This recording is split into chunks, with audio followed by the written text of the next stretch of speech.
Well, I love this topic because it's very close to my heart, even just the word rock star. And I want to elaborate on that, Paul, because I know you're laughing, but there's actually a Laughing reason with you.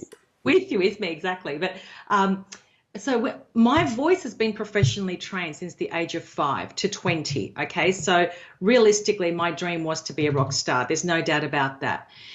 It never happened because my parents just would not allow me to get on stage and do my thing. And so that created a lot of confusion in my 20s because I had no strategies to help me understand what the rock star thing actually meant for Mary Henderson. But what I realized actually in my 30s is that, hang on a minute, it's not the rock star that I want to express. It's the gift and the talent that I've been given that needs to be expressed. And that doesn't have to be expressed through singing. I need to find another channel to express that. So, social media for someone like myself is unbelievable. It's a gift from heaven, honest to God, because LinkedIn for me, for example, is my stage. That's my comfort zone. The videos is a medium that I use to express my voice. So I'm using my talent and my gift every day that gives me massive fulfillment, which is why when I'm producing video, it comes out so naturally because that's who I am in my natural state. So being a rock star is not about look at me, look how many followers and engagement I get. That's just ego. That's pure ego. That's not what you and I are talking about here. What we're talking about is how do you package what it is that you already possess at a DNA level, and how do you unlock that and present it to the world using social, writing a book, being on stage and talking, whatever it is that you need to do in order to express that creative gift that you have, whatever it may be. Because some people are brilliant writers, and I connect with people on LinkedIn, for example, that do no video, but their posts in written words are outstanding and create incredible emotional reaction. So the key here about being a rock star is to really understand how to unlock all of that and then how to package it and take it to the world in through a channel or a medium that works with you, not against you. It's pretty good. So, like you, I've got a similar history, similar, but a bit different. So I'm not trained in the way that you were with voice, but from about the age of 25, I was a professional musician. So I was on stage with some of the biggest touring acts, which was terrifying because I also have stage fright. So I still get that. Like I was nervous before this interview because, just I mean, not crippling, not crippling anymore, but it was at one point. I remember going on stage and my hands shaking too much that I couldn't actually play the guitar, right? Oh my goodness. Yeah, proper choking kind of stuff. That's why So we get along. That's why you and I get along, because yeah, we've that musical connection. yeah. So I also ran music magazines and interviewed about 100 rock stars, and I ran live music venues and ran big shows and was consultant for festivals.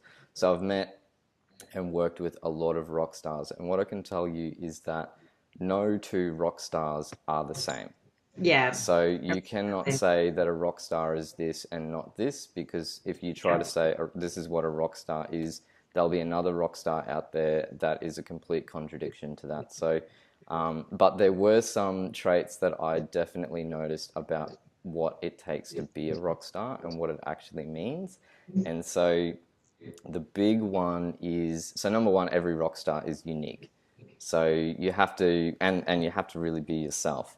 So one of the things that I noticed about a rock star was that when it actually came time to stepping up, when their name is called, they step up no matter what. Like there is, doesn't matter if they got a big hangover or they're actually drunk or wasted or they've got a big family crisis or whatever the situation is.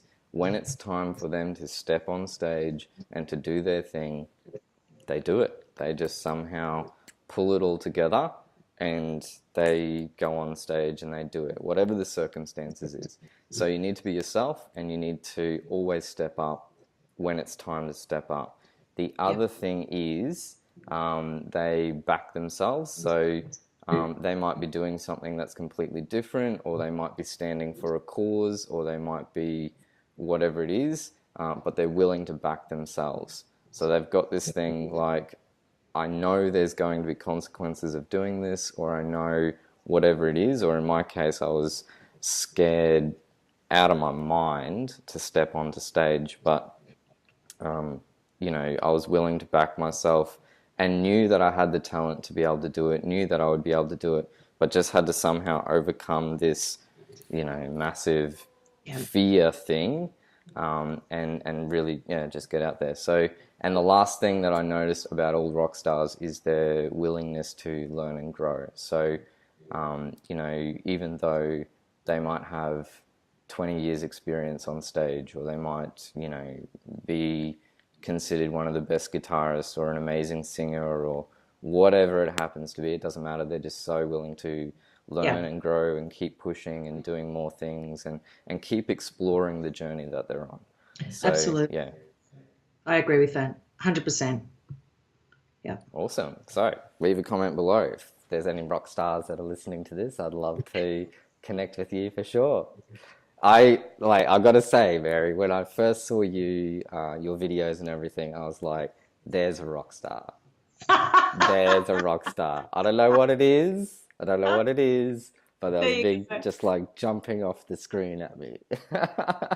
Well, the thing is, Paula, you know, no, but it's actually true. You know, I think that a lot of people get so caught up on not pursuing their childhood dream. And I disagree with that, because the thing is that I can hold on to the 5, 10, 15-year-old Mary. I'm not prepared to let that version of me control who I am today, right? So I've got the gift, I've got the talent. I need to find a way to use it. And that's the key here. I think that we've just got to repackage what it is that we already have inside. The other thing is, Paul, that a lot of the sages, you know, the spiritual gurus, if you read scriptures and all those things back in ancient times, you know, everyone always talks about the notion that everything is inside of you. Everything's inside of you. Everything you need is inside of you. Most people don't understand what that means, but essentially what it is, that what we just spoke about, everything that you need to be successful, to be loving, to be kind, to be collaborative, a community contributor, already resides inside of you. It just needs to be unlocked. And the reason why most of us don't unlock that is because we don't spend time in self-reflection. Everyone's doing. Everyone's bought into the big Australian American dream. And that is been the biggest lie we've all bought, because it's not a dream. It's just mayhem, chaos, and it's just nothing more than, you know, buying yourself into massive debt. The reality is that if you want to get into your rock star zone, it really is about taking time out to self-reflect and understand what is it inside of you that needs to be unlocked so you can unleash the creative version of you. It's not woo-woo talk. This is about a human being reaching their full potential. That's what this is about. I agree. Leave some comments below. I think that's really, really awesome.